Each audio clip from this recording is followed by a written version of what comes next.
Hello. तो इस video में हम बात करेंगे एआई। बाप रे बाप, एआई अब हर फील्ड में घुस चुका है। अभी तक सिर्फ टेक्स्ट टू टेक्स्ट था, फिर टेक्स्ट टू इमेज आया, टेक्स्ट टू वीडियो आया, ना जाने क्या क्या है, टेक्स्ट टू 3D तक आ गया। ठीक है, अब टेक्स्ट टू गेम आ गया है। बाप रे बाप, अब आप ये पूछोगे कि टेक्स्ट टू गेम क्या है, तो बेसिकली ईए ने अभी लॉन्च किया अपने। अभी रिसेंटली ईए का एक कॉन्फ्रेंस हुआ था जिसमें उन लोगों ने बताया कि अपने पाइपलाइन में वो एआई को इम्प्लीमेंट कर रहे हैं। पाइपलाइन में एआई को इम्प्लीमेंट कर रहे हैं, दैट मीन्स कि अब वो लोग करेंगे क्या। वैसे तो ये ऐसे ही बदनाम है, हर एक चीज के लिए वो पैसे लेता है। गेम्स में कुछ स्किन खरीदना है उसके लिए पैसे लो, गेम्स में कोई डीएलसी लेना है उसके लिए पैसे लो, या कुछ भी लो, पैसे लेना है बस ऑडियंस से, और कोई काम नहीं करना है। बग्स फिक्स करवाना है उसके लिए पैसे दो। ये वैसे ही बदनाम है। ऊपर से अब ऐसे ऐसे वो कोडर्स को हायर कर रहा है जो टेक्स्ट टू गेम, मतलब आप बस टेक्स्ट लिखो कि आपको किस तरह का ऑब्स्टेकल चाहिए और वैसा ऑब्स्टेकल अब बन के आएगा। ठीक है, तब गेम भी इन लोगों ने नहीं छोड़ा है। आप लोग सोच रहे थे कि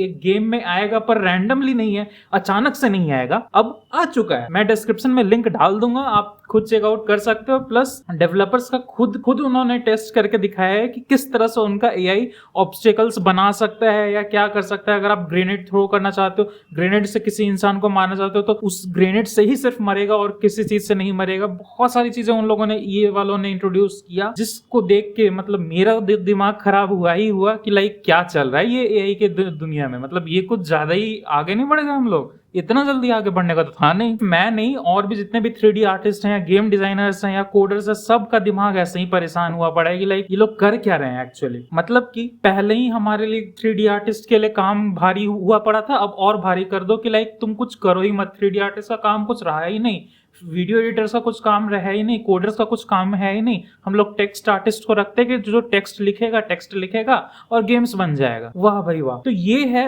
न्यूज। इस न्यूज को मैं क्या ही कवर करूं, ये न्यूज कवर करने लायक है भी नहीं। बस इस न्यूज में बस यही है कि लाइक एआई यहां भी घुस चुका है। पर वेल फिगर नॉट, इसका एक मैं प्रॉपर सॉल्यूशन भी क्या बताऊं, बट हाँ एक चीज मैं बता सकता हूं कि ये का जो नया रिवॉल्यूशनरी चेंज है, अब तक में किसी गेम ने नहीं बनाया है। तो वेल फिगर नॉट, इसके पीछे एक डिसएडवांटेज है। जहां तक मेरे पर्सपेक्टिव से अगर मैं सोच रहा हूं, तो यहाँ पे एक डिसएडवांटेज आने वाला है इनके पास। अब थोड़ा सा डिसएडवांटेजेस के बारे में बात करते हैं। अब क्योंकि आप लोगों को पता चल गया है कि एआई तो इंट्रोड्यूस हो ही चुका है गेम्स में, अब क्योंकि इनके पास, अब अगर ये लोग 3D आर्टिस्ट को हायर करना बंद करते हैं या कम कर देते हैं, मेन दिक्कत इनके पास होगा क्या, इनके पॉलिसी में एक चीज हमेशा से रहा है कि कभी भी थर्ड पार्टी के साथ ये लोग शेयर नहीं करेंगे अपना कोई भी एसेट। अगर अपना खुद का भी एसेट ये बना रहे तो खुद के अंदर ही बनाते, तो कितना ही ये अपने अंदर डेटा सेंटर्स के अंदर चीजें बनाएंगे, कहीं ना कहीं तो आपको कुछ ना कुछ डाटा सेल करना ही पड़ेगा इन दी एंड। अगर आप एआई से काम करवा रहे हो, इंटरनेट को यूज करता है, इंटरनेट को यूज करके वो मल्टीपल चीजों को गैदर करके तब एक ऑब्जेक्ट बनाता है। दैट मीन्स कि आप अपना डाटा भी सेल कर रहे हो इंटरनेट पे ताकि कोई और उसको यूज कर सके। ये चलो बहुत टेक्निकल टर्म हो गया। जो नॉन टेक्निकल टर्म है उस बेसिस पे आता है। अभी अगर आप 3D आर्टिस्ट को हटा दो,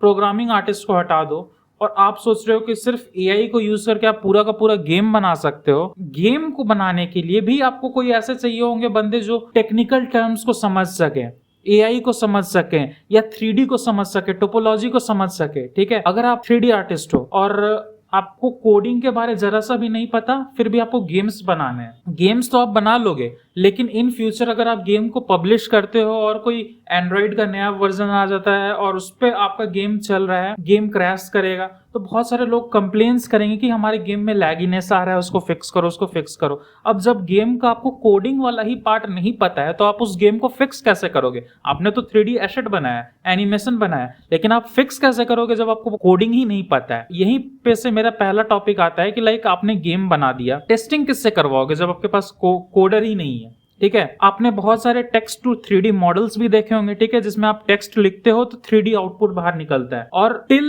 द डेट जिस टाइम पे ये वीडियो लॉन्च हो रहा है, उस टाइम तक भी जितने भी एआई वेबसाइट्स हैं या जितने भी एआई सॉफ्टवेयर्स हैं, जहां भी ह्यूमन का आउटपुट और एआई का आउटपुट में जमीन आसमान का फर्क होता है। जो एआई आउटपुट निकालेगा उसमें आपको टेक्सचर बहुत अजीब सा पिघला हुआ टेक्सचर देखने को मिलेगा, बहुत अजीब तरह का टेक्सचर देखने को मिल सकता है। But on the other hand जो ह्यूमंस बनाते हैं, वहां पे ह्यूमन बहुत सारे सॉफ्टवेयर यूज करता है, अपना आर्टिस्टिक क्रिएटिविटी यूज करता है ताकि जो आर्टवर्क वो प्रेजेंट कर रहा है वो देख के फालतू सा जस्ट फेंका हुआ 3D आर्ट ना लगे, बल्कि उसमें एक क्रिएटिव जो कि एआई नहीं दे सकता है। ठीक है, आप एआई से गेम बनवा तो लोगे, लेकिन जो गेमर्स हैं जो उस गेम को खेलेंगे उनको खुद भी मन नहीं करेगा वो गेम खेलने का।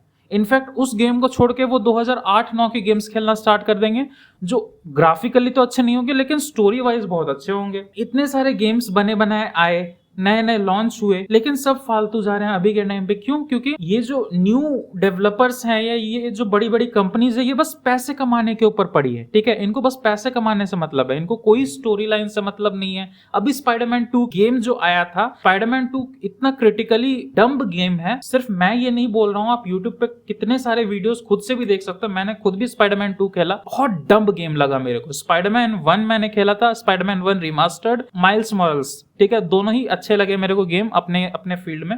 बट स्पाइडरमैन 2 गेम से मैंने थोड़ा और अच्छा एक्सपेक्ट किया था। उसमें बहुत सारे कस्टमाइजेशन मैंने सोचा था, साइड मिशंस अलग अलग सोचा था। क्या है, चलो स्पाइडरमैन 2 के बारे में अभी बात नहीं करेंगे, बट छोटा सा एक बोलूंगा तो स्पाइडरमैन 2 एकदम घटिया गेम लगा मेरे को स्पाइडरमैन फील्ड के अंदर। भी अभी तक स्पाइडरमैन से रिलेटेड गेम्स हैं एंड्रॉइड पे, पीसी पे, हर चीज के मामले में मेरे को बेकार लगा स्पाइडरमैन 2 जो आया। ठीक है, और अभी वेनम आ रहा है, पता नहीं उसमें ये लोग क्या ही करने वाला है। तो आज के टाइम पे सिर्फ ग्राफिक्स मैटर नहीं करता है, आपको स्टोरी लाइन मैटर करता है, आपको एक्शन, वो आप एक्शन किस तरह से करवाना चाह रहे हो, प्रोटैगनिस्ट पे भी मैटर करता है। अब मेरी जेन, वहां पे उन लोगों ने मेरी जेन को स्पाइडरमैन से ग्रेटेस्ट रखा है। ठीक है, एक्शन उसका बहुत अच्छा है, ठीक है, कोई दिक्कत नहीं है, लेकिन मेरे को, मैं स्पाइडरमैन गेम खेलने आया हूं, मैं कोई मेरी जेन का सेपरेट गेम खेलने नहीं आया हूं, मेरे को स्पाइडरमैन का गेम खेलना है।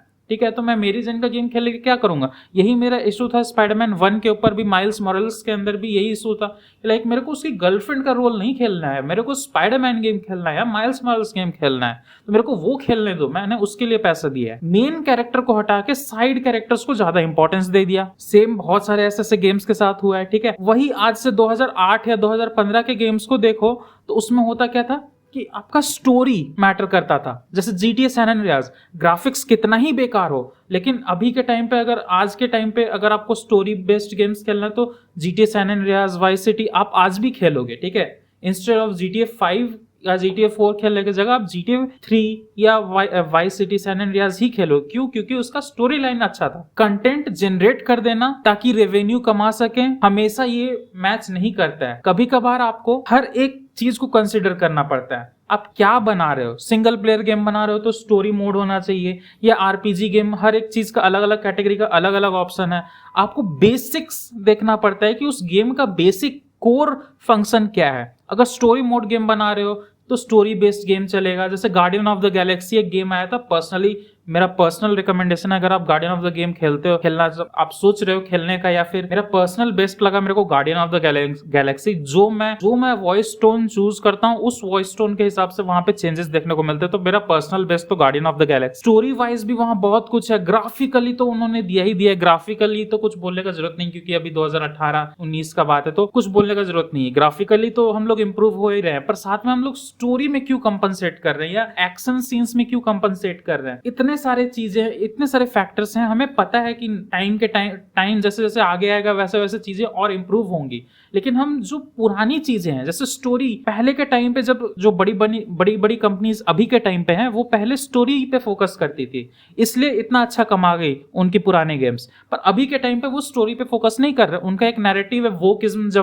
वोकिज्म को अपने गेम्स के अंदर डालना, जिसमें बहुत सारे अलग अलग, जैसे अभी असैसिन्स क्रीड का एक नया गेम आने वाला है, जापानीज गेम के अंदर अलग कंट्रोवर्सी चला हुआ है, तो वो वैसे कंट्रोवर्सी को गेम्स के अंदर ला रहे हो आप। मतलब क्यों? मूवीज तक तो ठीक था, पर गेम्स के अंदर लाना, तो इन दी एंड मेरा बोलने का मतलब यही है कि लाइक गेमर या कोई भी 3D आर्टिस्ट या प्रोग्रामर कोई भी हो, अगर वो कोई गेम बना रहा है तो सिर्फ वो जस्ट एक गेम नहीं बना रहा है, या फिर कोई जो गेम खेल रहा है वो सिर्फ गेम खेलने को नहीं खेल रहा है। गेम खेलने से वो जानना चाहता है कि उस प्रोटैगनिस्ट का स्टार्टिंग क्या था, ओरिजिन कैसा रहा है, या फिर मेंटली उसके ऊपर क्या असर पड़ा। जैसे लास्ट ऑफ अस, अगर आपने खेलना है मेरे को लास्ट ऑफ अस सीजन 1 खेलना है, बहुत सुना है कि लाइक बहुत अच्छा गेम है, तो खेलना है मेरे को।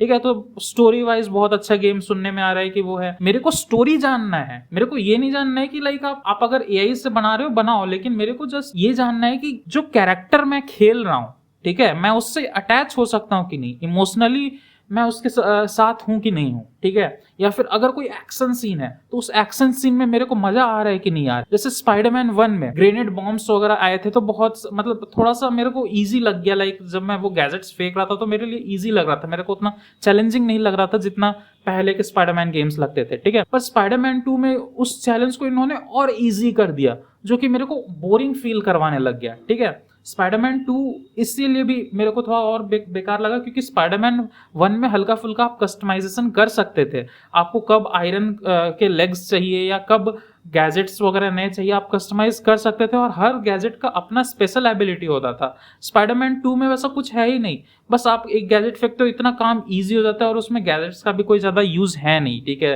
स्टेल्थ मोड वगैरह कुछ वैसा है नहीं। सिर्फ एक गेम बनाने में क्वांटिटी मैटर नहीं करता है कि आप साल में कितने गेम्स बना रहे हो, महीने में कितने गेम्स बना ले रहे हो, एआई भी फर्क मैटर नहीं करता है। इन दी एंड मैटर ये करता है कि एक गेम बनाने में कितने सारे आर्टिस्ट ने अपना इमोशंस अटैच किया है उस गेम के साथ, ताकि जब कोई गेमर खेले उस गेमर को वो इमोशन फील हो। जैसे लास्ट ऑफ अस के बारे में मैंने बस सुना है कि लास्ट ऑफ अस गेम बहुत अच्छा है, वो सीरीज ही बहुत अच्छा है, ठीक है।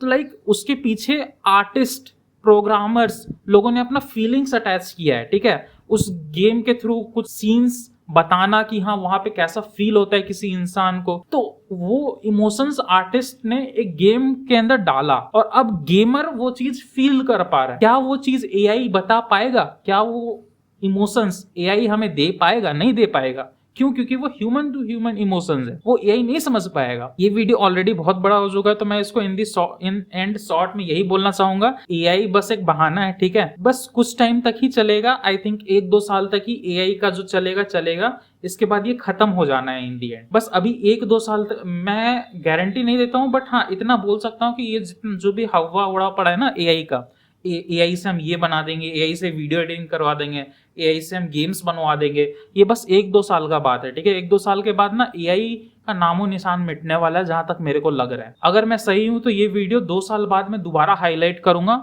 अगर ये सब कुछ जिस तरह से मैं सोच रहा हूँ वैसे चला तो ये वीडियो दोबारा से 2 साल बाद फिर से हाईलाइट कर दूंगा मैं। चाहते हो आपका कोई ब्लेंडर प्रोजेक्ट है, उससे रिलेटेड आपका कोई क्वेरी है वो जानना चाहते हो, कुछ सपोर्ट चाहिए, पर्सनल मेंटरशिप चाहिए, तो आप डायरेक्टली मेरा एक पेट्रियन पेज है वहां पे आप जाके उसको ज्वाइन कर सकते हो जिसका नाम है personal support. Personal support tier का अगर आप ज्वाइन करते हो तो वहाँ पे बहुत सारे बेनिफिट्स आपको मिलेंगे। मेरे बहुत सारे ऐसे प्रोजेक्ट्स हैं जो मैंने खुद ने बनाया है और वो आप फ्री में मिल सकते हैं। बट वही अगर आप हेलो आर्टिस्ट वाला ज्वाइन करते हो तो उसमें आपको सिर्फ यूट्यूब रिलेटेड कंटेंट्स मिलेंगे, बिहाइंड द सीन्स मिल सकते हैं या कुछ एक्स्ट्रा मिल सकते हैं। तो अगर आपको मेरे से पर्सनल असिस्टेंस चाहिए या कुछ एक्स्ट्रा बेनिफिट्स चाहिए तो आप इस पर्सनल सपोर्ट वाले टियर को ज्वाइन कर सकते हैं। ज्यादा महंगा नहीं है, जस्ट $3 का है एंड दैट्स इट। ज्वाइन किए और आप मंथली बेसिस पे मेरे कम्युनिटी में आप एक्टिव रहोगे। बहुत सारे लोग अभी जुड़ने वाले हैं और जुड़ रहे हैं धीरे धीरे, तो मैं उम्मीद करता हूँ आप लोग जुड़ो और हम एक कम्युनिटी बनाए। मिलते हैं अगले वीडियो में, तब तक के लिए बाय।